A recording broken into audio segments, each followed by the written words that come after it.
So what we're going to do now is we're going to get to know Elena and get to know Circle of Fame. So I've had an opportunity to learn about what you've built, and I want to start with something that I think sets you apart from most people who they create platforms and communities. And most people, they begin with a problem. Success, yes, success. I think for me, success was always resistance, and not accept being average, not accept being mediocre. I always had high standards, and I always had the feeling that I'm here for something big since I remember Hmm. myself. I was going to ask you, did you have any participation with your dad? Because it seems there's some similarity between your father having these visions and these ideas and stuff, and you're very similar to that too. Yeah, take us through that, through the meetings. Yes, he was taking me to the meetings a lot, and uh, by that time I also got a scholarship to get my master degree and PhD in Iran.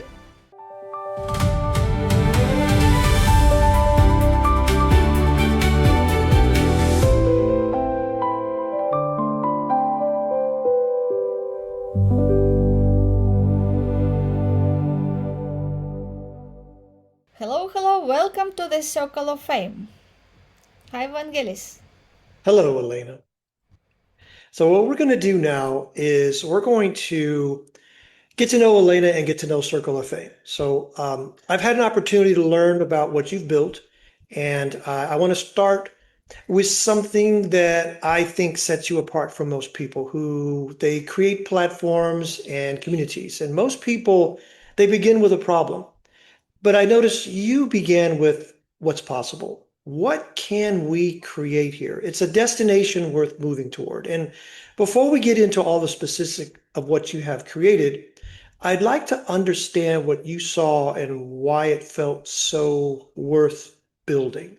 So, if you could take me back to the beginning, probably like maybe where'd you grow up? How did you come to see life, to see possibilities, and what people are capable of doing? And when you were younger, what did success look like?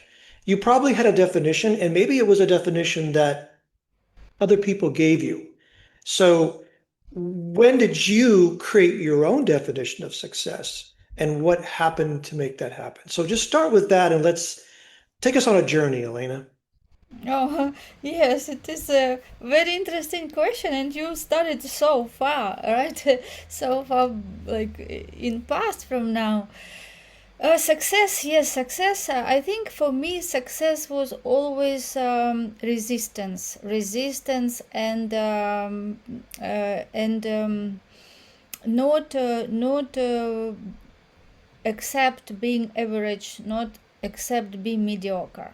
I always had high standards, and I always had the feeling that I'm here for something big since I remember Hmm. myself. I didn't know what was that, but I was always different. I remember Hmm. even we had a class in school. I was maybe about 13 or 14, and the teacher asked, "Who do you think is the more feminine girl in the class?" And then she said, "It is Alina." And then I remember how other girls were like bullying me. Oh, feminine, feminine, like. Yeah, so I didn't know even what that feminine means. But yes, but since I was small, I was never like everyone. I was always different. I was never looking what the most people do. I always had my own way. And yes, I never was looking for something fashion, right, or some things to show, or to clothes to wear just to show. I always had my own style, and I liked that uniqueness.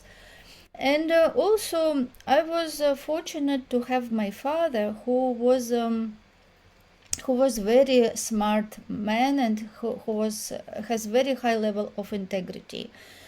And when I was about 18, that time Soviet Union collapsed, and my father was scientist, and he was managing a lot of academics, like professor, scientists under him. He was head of one of big department in the Academy of Science, and also he was lecturer in the university. And he always was speaking about inventions, and he was always Mm. supporting those scientists. He always was a heart of company. He was always organizing events, and he always was like he was playing many instruments, and he was a true leader who was always caring about other people even more, and he was very generous. Like he also was very hospitable. We always had guests in our house, and in many cases I could see that picture that somebody liked something. Like for example, somebody could see at the wall and say, "Oh, beautiful picture," and he could just take that picture and give them that person. Yeah, so Mm. my father was a very extraordinary man, and when Soviet Union collapsed, science was not funded anymore because it was time when everybody just lost money because we had money in banks, and one day it all became paper because there was no Soviet Union anymore, and that currency which everybody had in banks, it just became a paper. So it was really very difficult time for me because I saw my father going at work every day just to encourage those scientists because they had so many inventions, they had so many know-how, and that time there was no internet, they didn't have access to the world, so they were literally having all these multi-million billion invention, but they didn't have any money, and my father was going every day to work and he didn't receive any salary for 2 years, and my mother was giving him money to transport to go and back, and he was going there just to encourage people, looking for solution, looking for somebody who can see the inventions. And this is how I grew up. Many times my father took me for these meetings, and That's what I was going to ask you. I was going to ask you, did you have any participation with your dad? Because it seems there's some similarity between your father having these visions and these ideas and stuff, and you're very similar to that too. Yeah, take us through that, through the meetings. he was taking me to the meetings a lot, and uh, by that time I also got a scholarship to get my master degree and PhD in Iran. And that time Ukraine was still closed because Soviet Union just collapsed, right? And before Soviet Union was very close, there was no relations with outside of the world. So when I went to Iran for my master degree, and I was there as a student, but what I did, I went to embassy, and I found some organization who were working like a business center. And I said, I came from Iran or Ukraine. Let's connect businesses in Iran and businesses in Ukraine and businesses in Russia. At that time, Soviet Union was like we still thought that is like the same territory. And I was study at the time when students, and just right after the university, after classes, I just was getting taxi and I was going to the center, and I was connecting businesses and I was going to meetings, and I knew so many like directors of big manufacturers, like from turbine to railway wagons to everything from Russia, Ukraine, and I was organizing and connecting these meetings. So this is very familiar to you. What you're doing in Circle of Fame is very familiar to you. This is basically, it is as if your father was grooming you, preparing you for what you're doing now. Because you're speaking to people, you're collaborating, you're networking, and you're very comfortable with this level of executives, with this level of entrepreneurs, with this level of awareness in the business world. Yes, it is. And when I started my podcast, I met so many amazing people, and I was just so impressed by the level of their knowledge and expertise and life experience, and not by that only, but the passion they had about what they do. And I ask them every time, why you do what you do, because I was very interested why the person comes, the weather may be so nice, somebody sitting in the beach, or somebody does so many things, yeah? And this person came to speak and share his knowledge on podcast. So I always ask this question, what makes you so passionate about what you do? And people were sharing like their stories and what make the passion. And many of them said, I don't want to sell anything, I just want to impact people, I want to help. Mm, I lived this yeah. life, now I know what works, and I just want to share. And then I said, wow, like it is so similar what my father was doing. And it just started like becoming a parallel. And my father passed away a few years ago, and I thought if he Mm, would be now, I think he would be very proud of what I'm doing. And unfortunately, he couldn't do a lot what his dream was, because the circumstances at the time and yeah. a lot of limitations. And he really did a great job. But I thought that now I am here, I can do that. I can have that big vision. And when I see Exactly. these people, when they are separated, right, they have also knowledge, but they don't know each other. I thought, what, how I can make even more impact? Instead of interviewing one by one, what if we get all these people together? Why? What will Yeah. if we get these experts from different categories together at one table and see what they can do together, right? And then we can do networking and connect and cross like all these No, people I'm together. glad you're talking about that because I was gonna ask you, because the people you attract, they operate very similar to you. They have developed their own frameworks through their experience, and that's not an accident. That's actually a design, and you've taken us through how you've actually designed it yourself. And so that clarity about how you move through life, um, that's the kind of community that you want to build as well, correct? Yes, yes. I think that it is a lot of noise now. A lot of noise. Noise? What do you mean noise? I mean that everyone now who can read a book or see the movie or just get a course, they can come now to internet and say that, oh, I am coach. Yes, I will Okay, teach you something. So I I see. think that yes, and I think that there are also high level experts who know their field very well, but they don't know how to show themselves. They don't know how to present and yes, get visibility. And I thought that what if we create this curated community of people who will be selected according to the knowledge they have, expertise, experience, and also passion they have. So it is not people who are driven about selling things, right? But I want to create that heart-centered community, yeah, like of heart-centered people who value relationships with people, who really value transformation versus transactions. Yes, and this was the idea behind the Circle of Fame. And you mentioned a couple of words.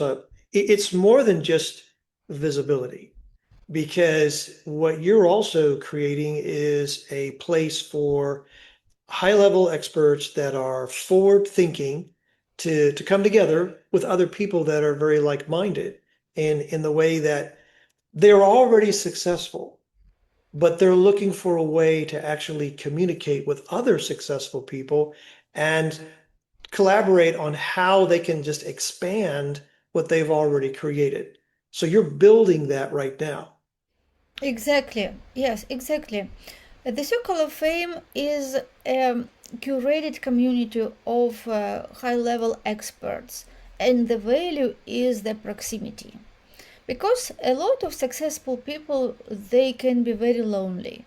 Yeah, because the way you think and awareness and conscious, you don't meet people every day at that level, right? So this journey of personal development and growth can be very lonely, and we all really have to be in proximity with people at our level or higher to grow. That is why the Circle of Fame mission is to unite such kind of people, unite people who really obsessed with the growth, obsessed with impact, who love people, who have passion to learn to become the best in their industry.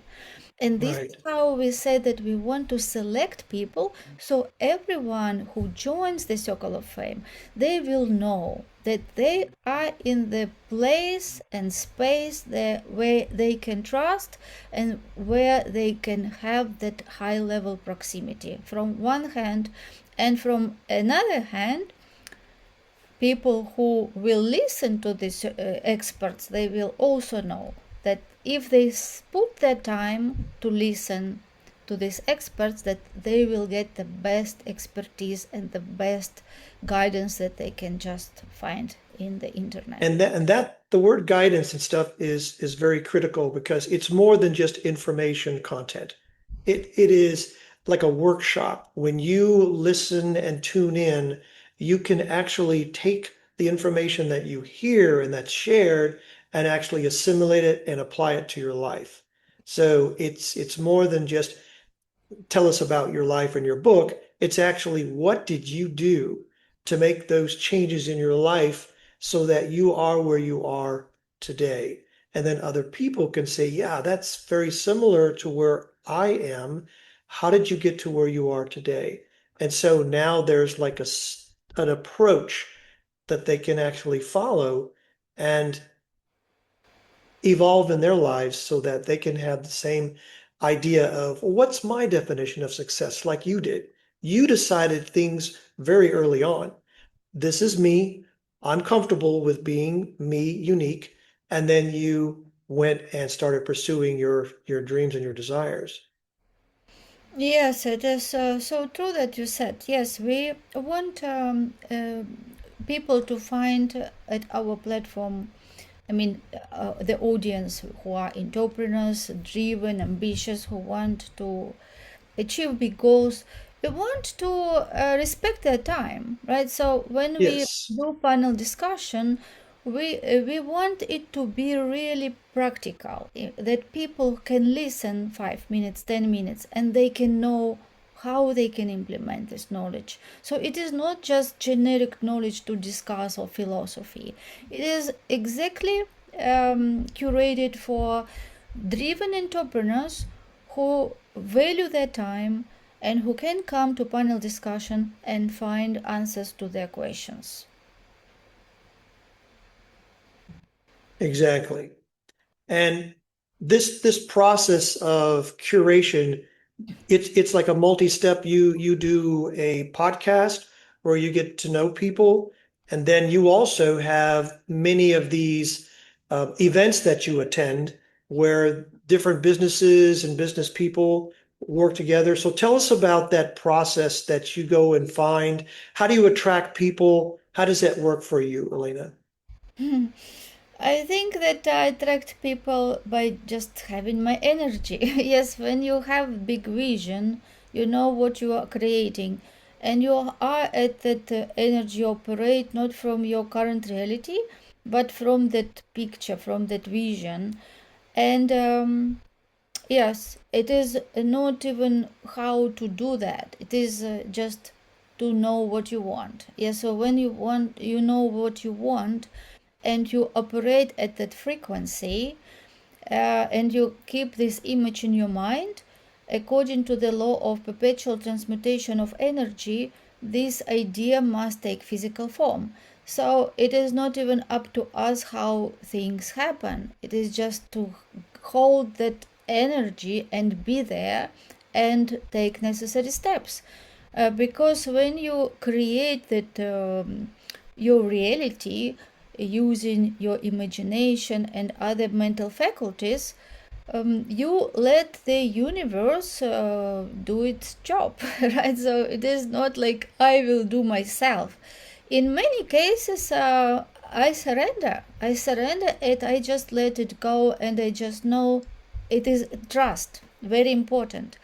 Like situation which happen, I just trust that it will unfold and right people will come.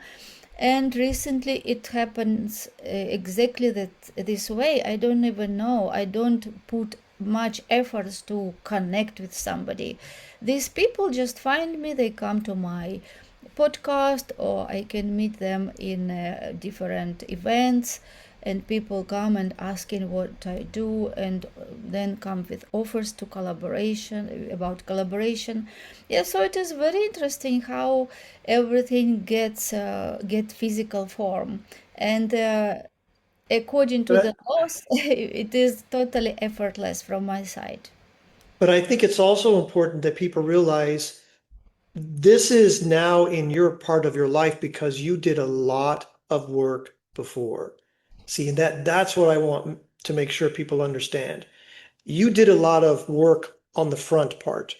And that's why we wanted to know how you started. I mean, you had a father who took you these meetings and you saw, oh my gosh, this is what happens. And these are the people that you meet and you became comfortable.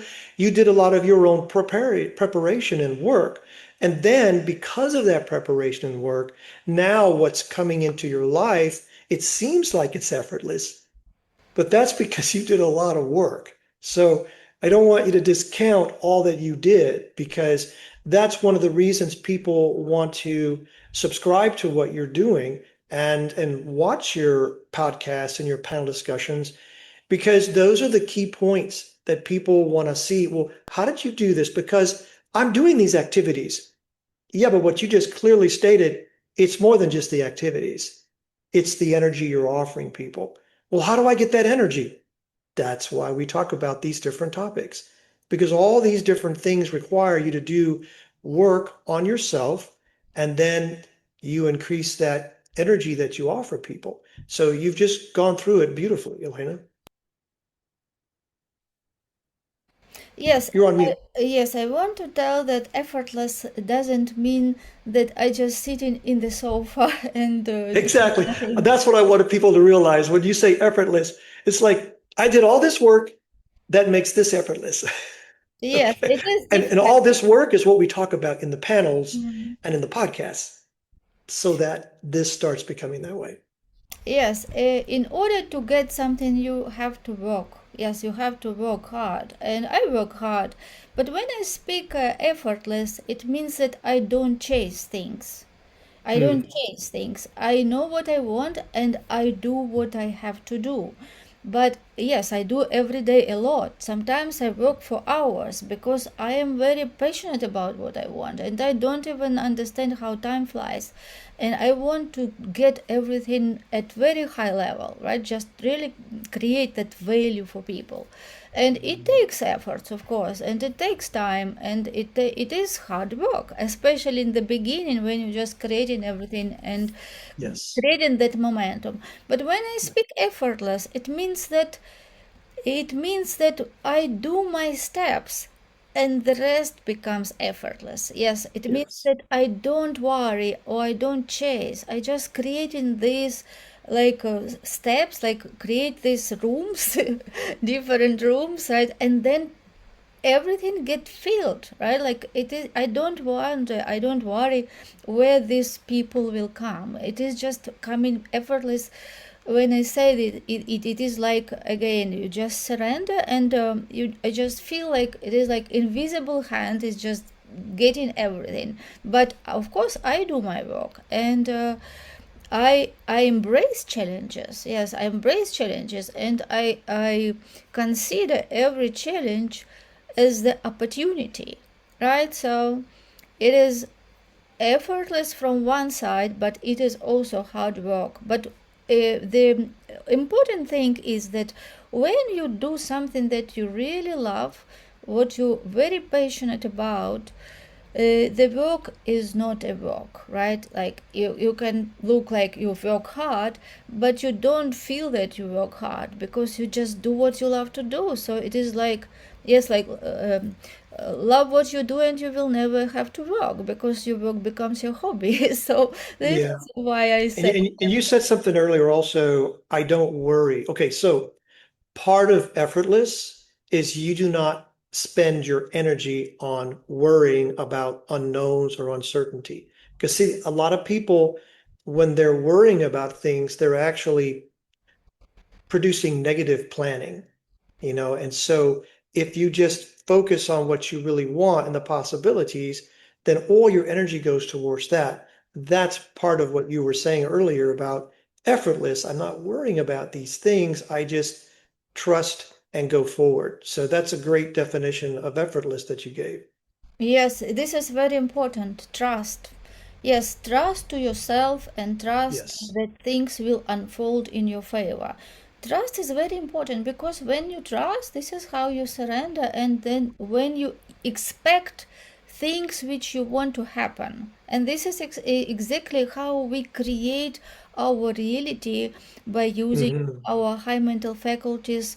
For example, one of them is imagination. As you said, people worry because they have fear and doubt, and they create in their imagination their situation or events which they don't want, right? And this is where they spend their energy.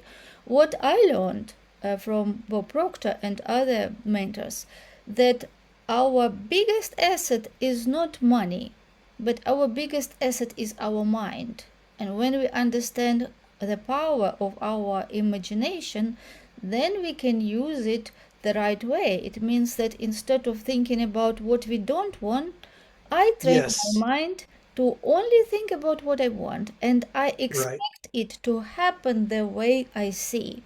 And when we create that big picture and align everything, our actions and beliefs, right, and what we do on daily basis, our habits, align with that big vision, this is how everything starts being aligned and get manifested. And that's part of your curation and filtering process too, because you want to know what drives people, what is their process, what is their perspective, how do they move through and navigate their life.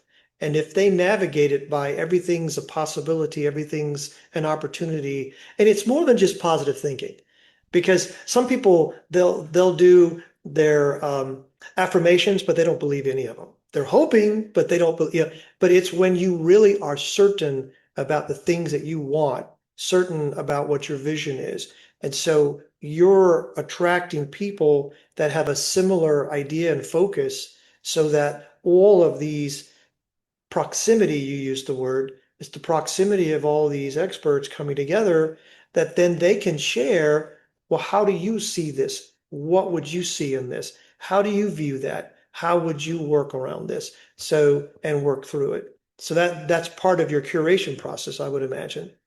Yes, when we want to create something that doesn't exist, our goal, our task, like what just we have to do is to be there already, to see it as it already happened, right? And Yes. be in that energy, and the rest will be done because energy attracts energy, right? And it is very popular, right, from the movie Secret, the law of attraction. But it is a secondary law. The primary law is the law of vibration, right? So if you want to do something, to achieve something, only task what we have to do to focus is to be at that vibration. It is like radio. If you are at AM, you will only hear, listen programs which are at AM. You cannot be in AM frequency and see what is in FM, right? You have to Correct. switch to different frequency. So when you get to that frequency, that becomes natural. Like all the programs which are transmitted at the diapason of frequencies, you will see them and hear. You don't need to put any effort because you're already there, right? So it is exactly how we create our reality. we have to be in that frequency. And when we get to the channel to be at that frequency, everything else what is in that frequency start coming to you. Right? We literally become like magnet, and our body emits those frequencies which are aligned with that image which we have in our mind. And it's an interesting way to look at that, Elena. I like that you shared that because that signal has always been there. So what people call manifesting is what you're really doing, and you just explained it beautifully, is you're just matching the frequency where that already is, where it already exists. So your ability to match that, okay, that's why you attract certain things and certain people, because it's always been there. When you switch to that channel, it's not that the frequency just it's always been there and you match it and now it's there. Yeah, that's great. I'm glad you shared that. Yes, and another thing which I know, which I again learned from my mentor Bob Proctor, he taught us that when we want something, when we really have that burning desire, it is also happened for the reason. It means that it is already a possibility. It is like potential future that Hmm. can happen. If it couldn't happen, we would not even have that desire. But when we Exactly. have that desire, it means that it is our potential future. And what we have to do, just focus on that and look at this as it already happened in the past. Like you look from few years in the future, it is like you look in the past and you see this is already happened, and this is only what we have to do to maintain that frequency. And of course, every day take action from where we are, what we can do, take action to that direction, and the rest will be aligned. And this is how I say that it is effortless, because we don't need to know exactly logically how to connect all the dots to get there. We will never know, right? Like Steve Jobs told that you can never connect the dots looking forward. You only can connect the dots look backwards. And people who don't understand them, who only rely on their logic, they never move, because they think that I have to know everything exactly and control everything, and this is how I will start moving. And this is why they never do that, right? Because you can never know. But on the other hand, when you understand the laws and you just understand that you don't need to know how, yes, like how will you know in the process, but you only have to get to that frequency and keep that in your mind and see what first step I can do today, like what I can do today from where I know I am, what is aligned. And every day take steps, and then when you take your first steps, you will see that some other doors open which you will never know if you wouldn't do that step. Yes, that is why. And that goes back to your definition of trusting yourself, because you mentioned that earlier. See, part of that is you trust yourself, you trust what you hear, and you move forward because you don't know what the steps are. But you listen, you do the activity, and then things fall into place because you're at that level of frequency where you can hear what the next step is. Yeah, Exactly. that's beautiful. All right, so what you've done now is you've taken us through a little bit of your past and how you've created and your idea and your vision of Circle of Fame, and then the people that you want to invite. And so now you have created this beautiful ecosystem, this community, and you're in the process now of attracting people and starting to create the panel discussions and so forth. So talk a little bit about that, and then that'll be the last thing we talk about. Yes, so this a platform or community, and I would even say movement, because it is not just a platform. I see it as a movement. When people with that high level of consciousness, expertise, life experience come together and create that community, and it will be very powerful. And of course, we will offer initially to join the Circle of Fame guests who were on my podcast, who I already know, and I enjoyed so many conversations. And then we open it for other people, other experts in the more wide audience. And it will be curated panel discussions, 6 people only in one panel discussion, 5 questions, 90 minutes. So everyone can have time, and we will discuss different topics for our audience who are driven business owners, entrepreneurs. And later we will create the platform where entrepreneurs and experts can come together, and it will be online different workshops or master classes or different conferences, and people can just come, choose what category they want, or even type the question and find that panel discussion that will have answers to their questions, and they can listen to different experts and see who they resonate with, and then they can reach out to them and hire them as consultants or mentor and work with them directly. Perfect. Excellent. Is there anything else you want to say to close this, Elena? Can I give some idea or anything? Or Yes, of course. I'm looking forward to amazing experts who will join us, and we have some categories to start with, and we will keep it really very curated community. Like for every category, we will accept only 12 experts for 1 year because we want to work with them to know them better. Also, we will review books, and there will be different other programs. So I already see this amazing community in my imagination, and looking forward to meet these experts soon. perfect. Well, thank you, Elena. And I trust that you watched this video and that it has answered a lot of your questions. And if you have any more questions, then you can visit the Circle of Fame website and schedule some time to speak with Elena and get your questions answered. Thank you. Thank you, Vangelis, for your questions, and looking forward to see you again. Okay, bye.